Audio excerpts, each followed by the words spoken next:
En aquel tiempo dijo Jesús a los judíos: en verdad os digo, quien guarda mi palabra no verá la muerte para siempre. Los judíos le dijeron: ahora vemos claro que estás endemoniado. Abraham murió, los profetas también, y tú dices: quien guarde mi palabra no gustará la muerte para siempre. ¿Eres tú más que nuestro padre Abraham, que murió? También los profetas murieron. ¿Por quién te tienes? Jesús contestó: si yo me glorificara a mí mismo, mi gloria no valdría nada. El que me glorifica es mi Padre, de quien vosotros decís es nuestro Dios, aunque no lo conocéis. Yo sí lo conozco, y si dijera no lo conozco, sería como vosotros un embustero. Pero yo lo conozco y guardo su palabra. Abraham, vuestro padre, saltaba de gozo pensando ver mi día. Lo vio y se llenó de alegría. Los judíos le dijeron: ¿no tienes todavía 50 años y has visto a Abraham? Jesús les dijo: en verdad os digo, antes de que Abraham existiera, existo yo. Entonces cogieron piedras para tirárselas, pero Jesús se escondió y salió del templo. Palabra del Señor. Gloria a ti, Señor Jesús. Comienza este fragmento del Evangelio de San Juan, continuación del de ayer y de todo el largo capítulo que estamos meditando en la Cuaresma. Comienza con una frase parecida pero distinta a la de ayer. Ayer el Señor decía: el que guarda mi palabra conocerá la verdad, y la verdad le hará libre. La verdad, la libertad viene de la verdad, no al revés. La verdad te hace libres. Y hoy decimos: la libertad me hace verdadero. Es decir, tengo libertad para pensar lo que yo quiera, decidir lo que yo quiera, como si no hubiera consecuencias y como si lo que yo digo que es verdad fuera realmente verdad. Pero ayer comentaba que este concepto de guardar, el que guarda mi palabra, implica dos cosas. El que guarda es el que conserva. Estoy guardando una cosa. Pero también el que guarda es el que observa. Conserva y observa. Guardar la palabra significa conservar la palabra y también observar la palabra, cumplir la palabra, vivir según enseña la palabra. Conservar la palabra es lo primero. Mantener la fidelidad a la palabra, no cambiarla, no modificarla, no sustituirla. La palabra de Dios es la luz que nos lleva a la vida eterna. No hay nadie como Jesús. Aunque, vuelvo a repetir lo de ayer, hoy muchos en la iglesia piensen que Jesús está anticuado. Nadie como Jesús, nadie. Por encima de él no hay nombre en el cielo y en la tierra.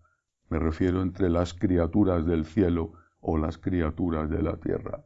Cristo igual al Padre y al Espíritu Santo. Uno con ellos de la única naturaleza divina, segunda persona de la Santísima Trinidad, distinto del Padre y del Hijo en cuanto personas distintas. Por encima de Cristo no hay nadie. Y esto es lo primero que tienen que confesar todos los católicos, y deberían de confesarlo también todos los cristianos. Ningún filósofo como Jesús, ningún psicólogo como Jesús, ningún sociólogo como Jesús, y por supuestísimo, ningún político como Jesús. Guardar la palabra, a veces no somos capaces de hacerlo cuando cometemos un pecado. Pero si la guardamos en el sentido de que la respetamos y no queremos cambiarla, cuando cometemos un pecado, cuando no hemos sido capaces de observar la palabra, de cumplirla, sabemos que hemos pecado. Y si hemos pecado, lo dice San Juan también en su primera carta, lo que tenemos que hacer es pedir perdón, porque sabemos que hay alguien, Cristo, que intercede continuamente ante el Padre por nuestro perdón, y que es el Dios de la misericordia. Pero si ayer esta misma frase inicial, el que guarda mi palabra, hablaba de la verdad, hoy habla de la vida eterna. En verdad os digo, quien guarda mi palabra no verá la muerte para siempre. No dice que el que vive el Evangelio, o al menos el que cree y no quiere modificar la palabra de Dios, y después intenta vivir el Evangelio, no dice que esta persona no vaya a morir.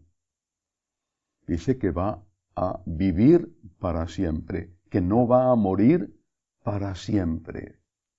Está uniendo el Señor la vida eterna, la posibilidad de resucitar con Él. Está uniéndolo a creer en su palabra y a intentar cumplir su palabra, y cuando no se consigue, pedir perdón. Ambas cosas. Lutero entendió muy bien la primera parte. Lo basó en un texto de la carta a los romanos que extrapoló del resto de la carta y del resto de las cartas de Pablo y del resto del Evangelio. Se equivocó y por eso es un hereje. Pero entendió bien que era necesario guardar la palabra en el sentido de tener fe en la Escritura, que la Escritura fuera nuestra luz. No entendió que además era necesario cumplir la palabra, es decir, que era necesario aquello que el apóstol Santiago, el obispo de Jerusalén, escribe en su carta. Son tus obras las que demuestran tu fe, y una fe sin obras es una fe muerta. Y esta es la postura católica, esta. Tienes que guardar la palabra en el sentido de que tienes que conservarla, defenderla incluso, con tu propia vida si hace falta. Y hoy tienes que defenderla de los enemigos que están dentro de la Iglesia, como lobos vestidos con piel de oveja, que hacen tanto daño a los fieles que no tienen formación. Guardar la palabra e intentar cumplirla. Y cuando no lo consigues, pide perdón. No te engañes diciendo, esto no está mal, no pasa nada. No te engañes diciendo que como Dios es misericordioso puedes hacer lo que quieras. No vuelvas contra Dios, la misericordia de Dios. No aproveches la misericordia de Dios para hacer daño a tus hermanos y para hacerte daño a ti mismo. El Evangelio de hoy termina con una afirmación clarísima del concepto que Jesús tenía de sí mismo. Él es Dios y lo sabe. Sabe que es Dios. Su último juicio en el Sanedrín, allí en casa de Caifás, va a ser tan evidente que le van a condenar por eso. Le van a condenar por blasfemo, según la ley judía, porque él se proclamaba Dios. En el Evangelio de hoy dice claramente, en verdad os digo, antes de que Abraham existiera, soy yo. Antes había dicho que conocía al Padre. Lo conoce, claro, porque es la segunda persona de la Santísima Trinidad y porque Él comparte con el Padre y con el Espíritu Santo la única naturaleza divina. Pero Jesucristo lo dice claramente hoy. Es Dios, sabe que es Dios y por lo tanto sabe que sus palabras no pueden pasar porque son palabra de Dios. Honremos, adoremos a Jesucristo como Dios. No hagamos que su mensaje sea algo simplemente humano, que esté sujeto a lo que hoy llaman la nueva revelación que está por encima de las anteriores y que es la opinión pública.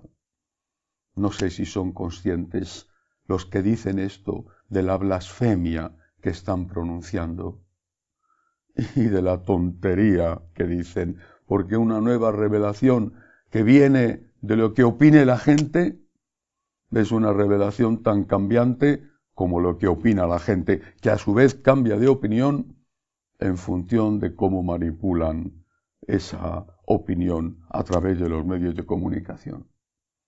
Cristo es Dios. Ante Él arrodillamos nuestra alma y nuestro cuerpo. Solo Cristo, con el Padre y el Espíritu Santo, es Dios sus palabras no pasarán. Si guardamos sus palabras, tendremos vida eterna. Que así sea.